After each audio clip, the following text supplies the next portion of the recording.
Selamat sore, puji nama Tuhan, saudaraku yang terkasih dalam Tuhan. Saat ini saya berada di tempat pembuangan sampah, ya, di Punggur, Provinsi Kepulauan Riau. Saya berada di tempat ini untuk menyaksikan dan memberitakan kebesaran firman Tuhan yang boleh menguatkan setiap kita dan siapapun saudara hari ini. Hari ini Minggu tanggal 4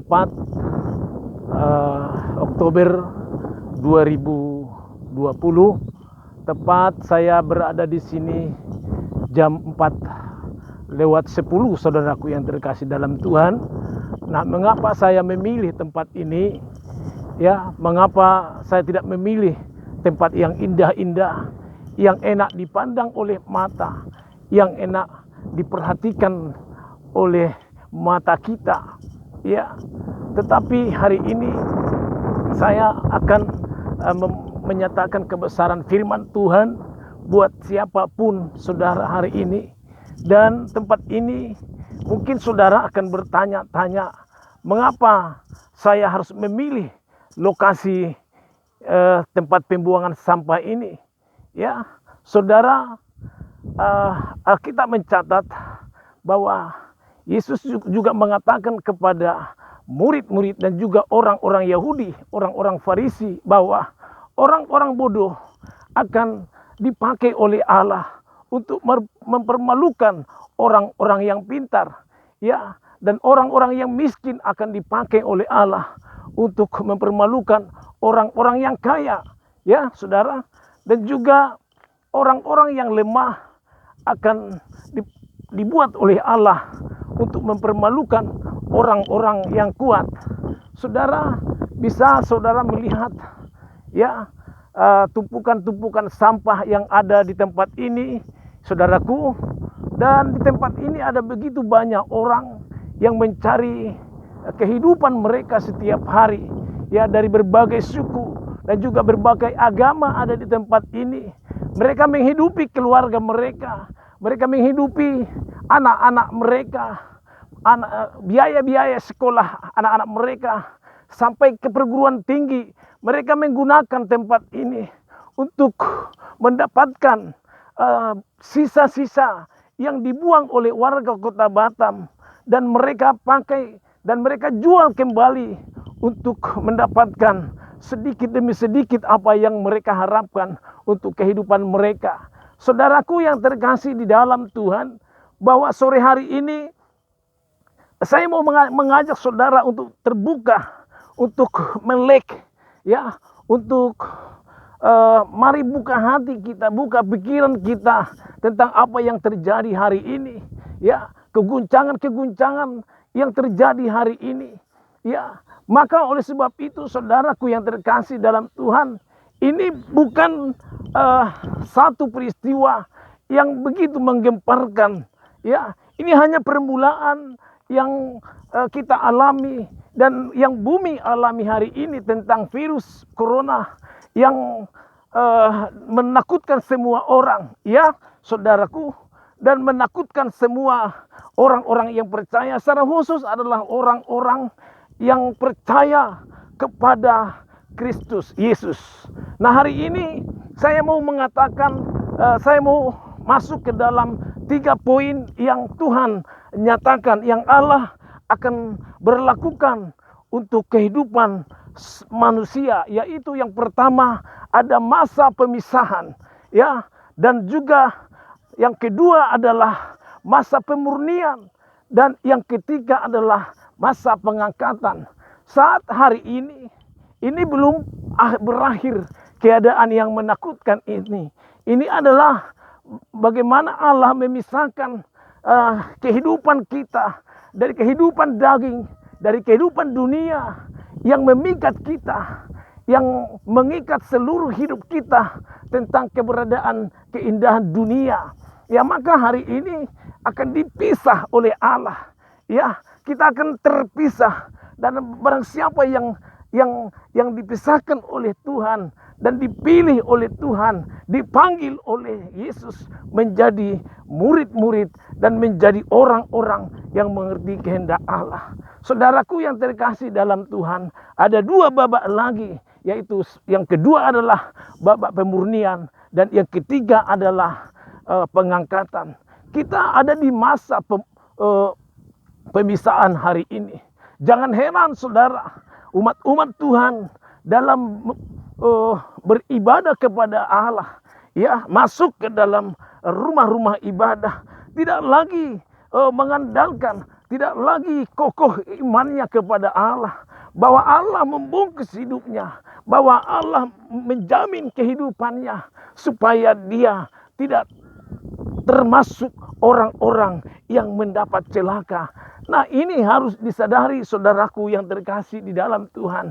Kita akan masuk ke dalam pemberitaan firman Tuhan, yaitu bagaimana tentang Daud, ya, yang mendirikan ya bait Allah, ya. Awalnya Daud menginginkan bahwa bait Allah dibangun oleh tangannya sendiri, saudara. Tetapi oleh Nabi Nathan memperingatkan Raja Daud bahwa dia tidak akan membangun bait Allah itu untuk kepada Allah. Karena apa? Karena tangan Daud itu berlumuran dengan darah. Ya, maka Nathan menasihatkan Daud supaya Salomo lah yang akan membangun bait Allah itu. Karena pikiran Daud, ya, bahwa kemah suci itu supaya tetap di Yerusalem, ya, supaya didirikan di Yerusalem, supaya tidak diangkat-angkat lagi. Saudaraku yang terkasih di dalam Tuhan, pada tahun 1011 ya sampai 1004 dan kalau kita hitung karena waktu perhitungan sebelum Masehi itu diawali dari atas, saudara, mundur ke bawah. Nah, selama 7 tahun ya Salomo membangun begitu hebat, ya, begitu mulianya bait Allah itu yang dilapisi dengan emas, perabot-perabot yang begitu indah, ya saudaraku. Tetapi saudara, apa yang dirancangkan oleh Salomo itu memang benar-benar terwujud, saudaraku yang terkasih dalam Tuhan. Tetapi pada tahun 588, saudara, Raja Nebukadnezar menghancurkan apa yang dibangun oleh Salomo itu menjadi penghancuran yang pertama yang dilakukan oleh Raja Nebukadnezar dan dibangun lagi oleh Jerubabel pada masa itu, ya saudaraku yang terkasih dalam Tuhan. Dan pada tahun 515 dibangun kembali bait Allah itu dan dihancurkan lagi, ya saudara, di zaman Antiochus pada tahun 167, saudara yang terkasih, sebelum Masehi, ya. Nah, dan kemudian penghancuran rumah ibadah yang ketiga itu ialah dihancurkan oleh kerajaan Romawi di bawah pemerintahan Jenderal Titus, saudaraku. Maka bait Allah dihancurkan pada tahun 70. Itu menggenapi kitab Markus pasal 3 ayat kisah Markus pasal 13 ayat yang pertama dan yang kedua. Saudara, kalau saudara berbicara tentang bait Allah, nah hari ini saudara akan diperhadapkan bagaimana bait itu.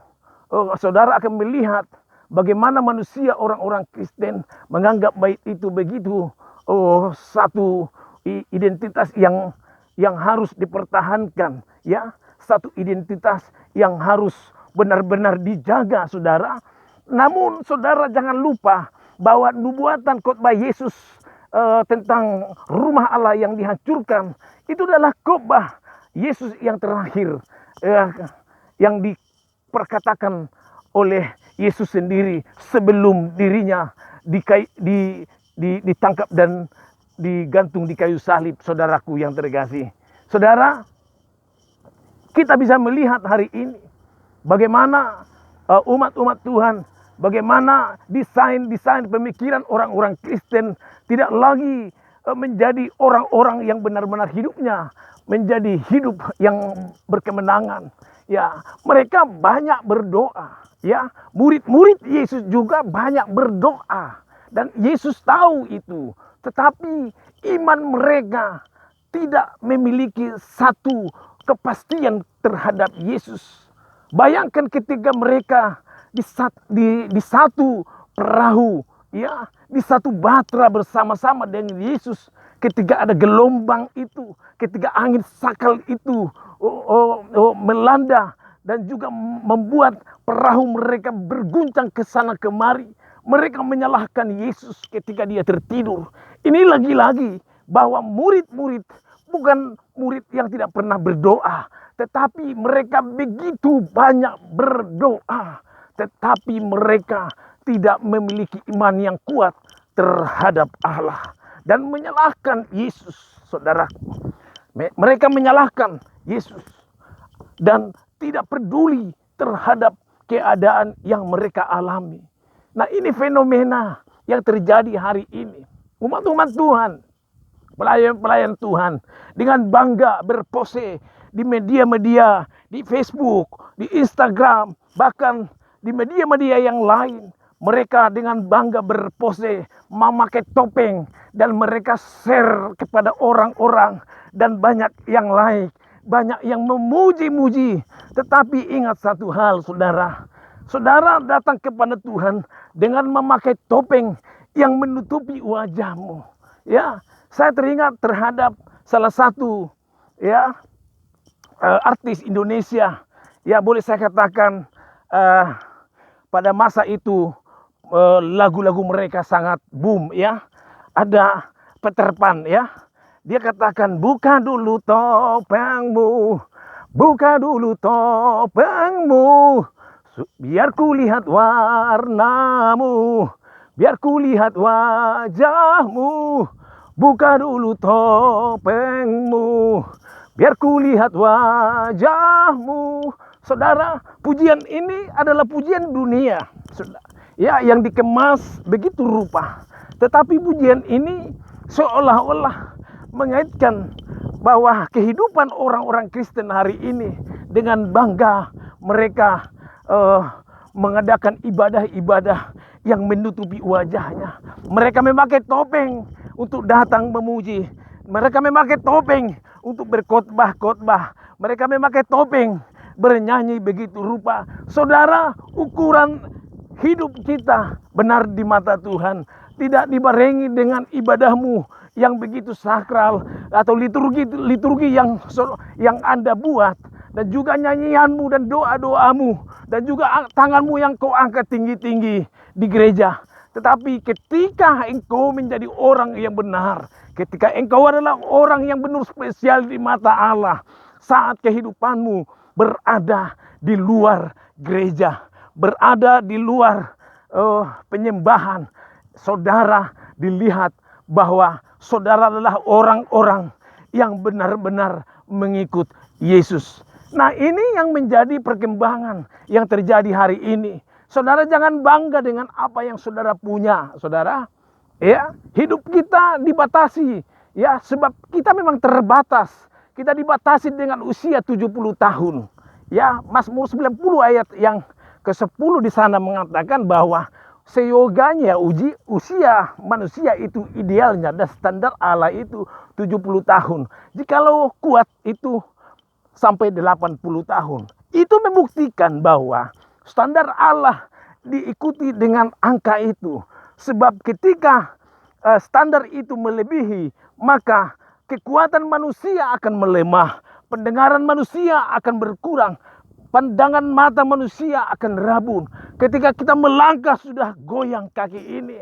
Ya, bahkan banyak yang mengalami kelumpuhan.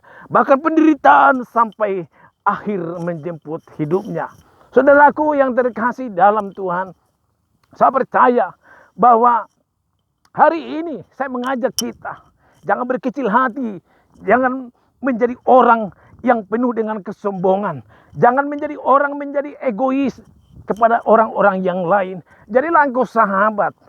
Yesus tidak memandang siapakah saudara, apakah agamamu, Apakah kebudayaanmu? Apakah adatmu? Apakah bagaimanakah hidupmu? Apa yang kau makan hari ini? Apa yang kau punya hari ini, saat ini? Yesus tidak memandang itu, saudaraku. Mari ikut dengan Yesus. Beriman yang penuh kepada Allah. Itulah yang diinginkan oleh Tuhan dari saudara. Siapapun saudara. Apakah saudara menjadi pejabat tinggi, pejabat daerah, saudara orang-orang yang terhormat, saudara adalah orang-orang pelayan-pelayan Tuhan, hamba Tuhan dimanapun seluruh Indonesia, bahkan di dunia. Ya, kembali kepada Alkitab, back to Bible. Ya, bahwa kembali kepada kebenaran firman Allah, maka kita akan dikoreksi hidup kita. Maka kita akan menjadi orang-orang yang merendahkan diri. Orang-orang yang tahu diri di hadapan Tuhan. Tidak menjadi orang-orang yang membanggakan diri. Hari ini saya mengajak kita. Sore hari ini saya mengajak saudara. Apapun pekerjaan saudara hari ini. Yang pasti pertolongan Tuhan tepat pada waktunya. Kalau saudara dalam keadaan ketakutan. Kalau saudara dalam keadaan kekhawatiran hari ini tentang perkembangan virus corona. Saudara, ingat satu hal. Percaya kepada Tuhan. Beriman kepada Yesus. Gantungkan harapanmu kepada satu nama, yaitu Yesus Kristus yang sanggup menolongmu. Tidak ada jalan lain di kolong langit ini. Tidak ada jalan lain yang dapat kita pertahankan di dalam kehidupan kita sehari-hari.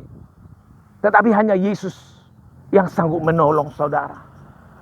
Jika saudara benar-benar adalah orang-orang yang mencintai Tuhan, maka beribadahlah kepada Tuhan dengan membuka segala topeng yang ada di wajahmu. Ya, supaya Tuhan disenangkan, supaya Tuhan dimuliakan saudara. Ya, jikalau saudara ragu, ya, mungkin masih dalam keadaan ragu, jangan ikuti mereka. Lebih baik saudara di rumah beribadah daripada saudara ikut, ya, membuat hati Tuhan menjadi gelisah, membuat hati Allah menjadi bersedih hati melihat saudara. Padahal Yesus yang digantung di kayu salib itu, ya, hampir dia tidak bisa dikenali oleh siapapun. Karena apa? Karena begitu hancurnya wajah Yesus pada masa itu. Oleh karena siksaan-siksaan yang berat itu. Tidak ada yang tertutupi. Dia membuka semuanya. Dia membuka apa yang ada di dalam tubuhnya. Bahkan lambungnya ditombak, mengeluarkan darah dan air. Membuktikan bagaimana penderitaan itu benar-benar penderitaan yang luar biasa. Yang tidak pernah dialami oleh manusia siapapun. Ya, bagaimana mungkin dia tidak bisa melawan hal itu. Dan dia datang kepada Tuhan dan berdoa kepada Bapa, jikalau hendaknya cawan ini berlalu daripadaku, tetapi bukanlah apa yang aku inginkan, tetapi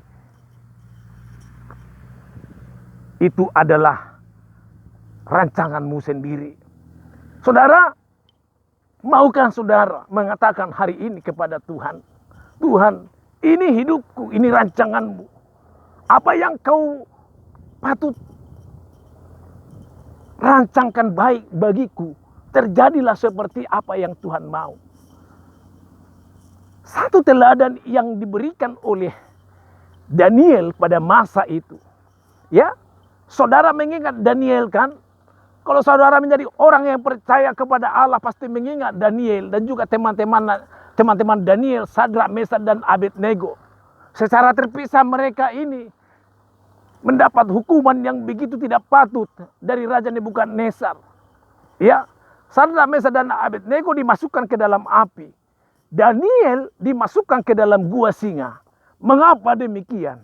Bukankah Daniel adalah orang yang sangat terhormat dalam kerajaan itu, saudara? Tetapi kenapa Daniel mengalami pada masa pembuangan di Babel selama 70 tahun? Mengapa itu dialami? Ya, saudara harus melihat, baca Alkitab, baca firman. Ya, dia mendapat perlakuan, sebab Daniel adalah orang yang taat kepada Allah. Berdoa sebanyak 3 kali dalam satu hari.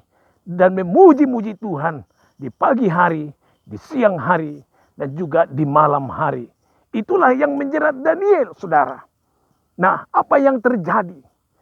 Ya, orang-orang Farisi menjebak ibadahnya Daniel supaya dia dimasukkan ke dalam gua singa, supaya dia mati.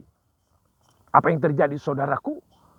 Tetapi mulut singa, ketika Daniel dimasukkan ke dalam gua itu, mulut singa yang begitu lapar itu tidak berdaya terhadap Daniel. Sebab kenapa? Sebab Allah menyertainya. Sadrak, Mesak, dan Abednego tidak terbakar di dalam api yang begitu panas. Ya, mengapa? Sebab Allah ada bersama-sama dengan mereka. Rambut mereka juga tidak mengalami kebakaran.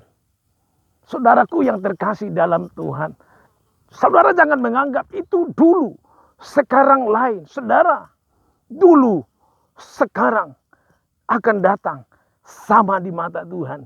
Kalau Daniel, Sadrak, Mesak, dan Abednego, mereka diselamatkan dari perapian, Daniel diselamatkan Allah dari gua singa, mengapa juga kita hari ini tidak dapat diselamatkan oleh Allah? Saya percaya hal yang sama akan dilakukan oleh Allah terhadap saudara dan saya. Ya, hal yang sama. Dan satu perkataan Sadrak, Mesak, dan Abednego, ketika Raja Nebukadnezar memaksa mereka menyembah patung yang dibuatnya itu dan sujud menyembah, dia mengatakan, ketahuilah ya Raja yang mulia,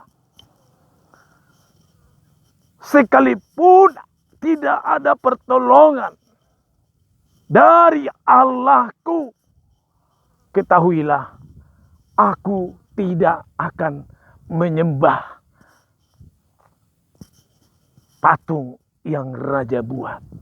Bayangkan dalamnya, hatinya Sadrak, Mesak, Abednego percaya kepada Allah. Saudara bisa bayangkan. Mereka mengatakan, ketahuilah ya Raja,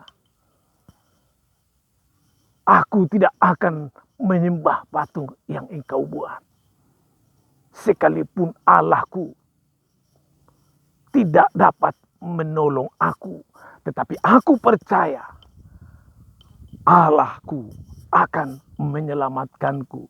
Maka Nebukadnezar mengakui itu.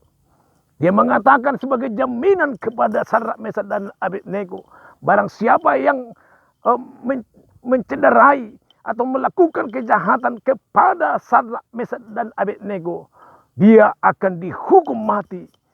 Dan semua yang merancang segala jebakan yang dialami oleh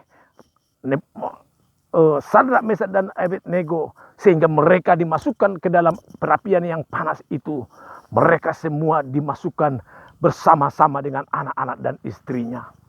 Saudaraku yang terkasih dalam Tuhan, saya rindu hari ini ketika saudara duduk termenung di dalam rumahmu, atau saudara dalam pekerjaanmu, ya, atau saudara saat ini dalam keadaan menganggur, tidak memiliki sesuatu apapun, bahkan besok mungkin saudara tidak mendapat makanan lagi. Yakinkan kepada Bapa di surga, Tuhan tolong saya. Ya, saudaraku, ini menjadi kerinduan hati saya terhadap siapapun saudara yang rindu beriman kepada Kristus, yang memiliki iman kepada Allah. Katakan kepada Allah, Tuhan, Engkau sanggup menolong aku. Saya percaya, sekalipun, sekiranya pun Allah tidak menolong aku, ketahuilah ya Tuhan, aku mengasihimu. Aku percaya kepadamu. Katakan itu berulang-ulang di dalam doamu, bahwa engkau mengasihi Allah. engkau mencintai Allah, jangan buat hati Allah bersedih dengan cara ibadahmu yang menyakitkan hati Allah. Buang segala topeng yang engkau pakai itu. Datanglah kepada Tuhan. Saudara, saat ini saya tidak bermaksud menentang bagaimana aturan protokol yang diberikan oleh pemerintah. Itu semua baik, sangat baik. Social distance yang dicanangkan bagi setiap bangsa untuk mengurangi pandemi ini. Itu baik sebagai pertanggungjawaban Bapak Presiden juga kepada rakyat di seluruh Indonesia. Dan mari taat kepada Allah. Jikalau sekiranya mungkin saudara tidak bisa beribadah dengan bersama-sama, saudara beribadah di rumah. Saudara ikat hatimu dengan Allah di rumah. Sebab engkau bukan dikatakan orang yang lain ketika engkau berada di dalam rumah. Engkau disebut Allah. Engkau adalah anak-anakku. Engkau memuji aku di rumahmu. Engkau tutup pintu rumahmu. Engkau nyanyikan pujian.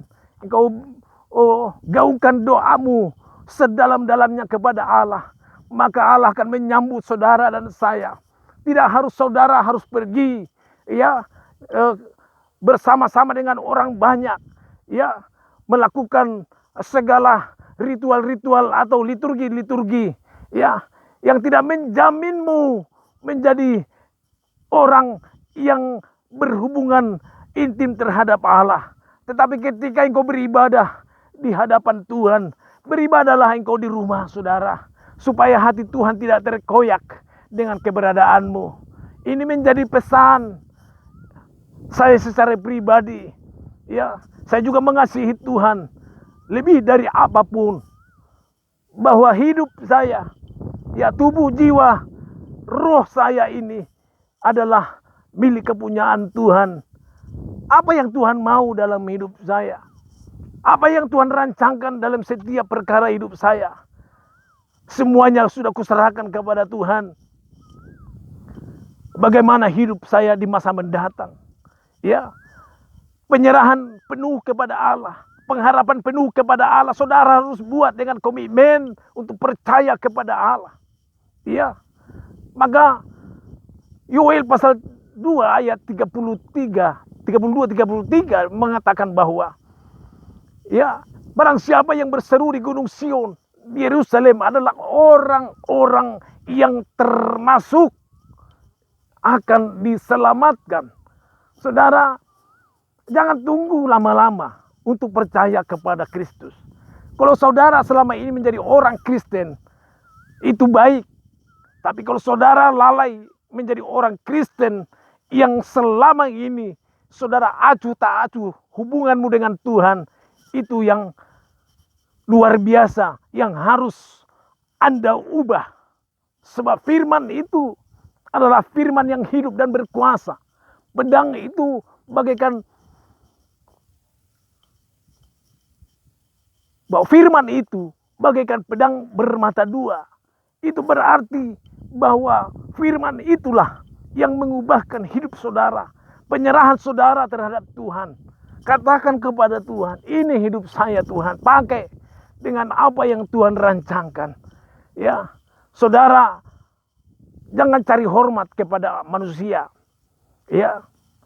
Saudara jangan jadi orang yang menjilat manusia. Saudara jangan melakukan hal-hal yang tidak disukai oleh Tuhan. Mungkin menurut saudara itu baik. Menurut saudara itu layak dan pantas. Tetapi kembali kepada Alkitab, kembali kepada firman, bahwa apa yang dikatakan oleh Tuhan, itulah yang terbaik bagi saudara. Ini menjadi kerinduan saya, saudara. Waktu kita terbatas dalam pertemuan hari ini. Saat ini Hawa, tempat pembuangan akhir kota Batam yang berada di Kabil Punggur ini begitu menyejukkan, saudara. Berbeda dengan Hawa di luar sana, saudara. Dan ini adalah, kembali saya katakan tadi, banyak orang hidup dari tempat ini. Dan banyak orang bangga di tempat ini. mendapatkan hal-hal yang menjadi pengalaman hidup. Dan biarlah semuanya terjadi oleh karena kehendak Tuhan saja. Tidak ada satu orang pun yang menginginkan mereka mencari hidup mereka di tempat ini. Tidak ada, saudara. Tetapi karena keadaan dan juga karena hidup ini tidak sama hidup kemarin dan hari ini dan besok, maka semua ini akan dijalankan oleh mereka-mereka, saudara-saudara kita yang benar-benar hidupnya mendapatkan keuntungan-keuntungan tersendiri dari tempat ini. Mereka bukan mencari kaya di tempat ini, ya, tetapi mereka hanya mendapatkan dari sisa sampah-sampah yang mereka gunakan ini, mereka jual kembali dan mereka manfaatkan untuk kehidupan mereka, menyekolahkan anak-anak mereka, dan banyak hal lagi, saudaraku. Tetapi indah sangat manis di mata Tuhan. Saudara bisa melihat beginilah tempat pembuangan akhir, tempat pembuangan sampah yang ada di Pulau Batam. Ya, ke sini semua, ya, ke daerah inilah semua sampah yang ada di Pulau Batam diolah kembali, dan sampai kapan juga kita tidak tahu. Dan biarlah pemerintah daerah Kota Batam memperhatikan, ya, secara khusus saudara-saudara yang bekerja di tempat ini. Saya memohon kepada pemerintahan Kota Batam melalui wali kota dan juga anggota-anggota DPRD Kota Batam supaya ya turun tangan, ya, untuk membantu lebih lagi, ya, baik secara langsung atau tidak langsung yang mereka rasakan, itu yang paling utama. Terima kasih. Saat ini saya menyapa saudara. Shalom. Terima kasih, Tuhan Yesus memberkati. Haleluya. Amin.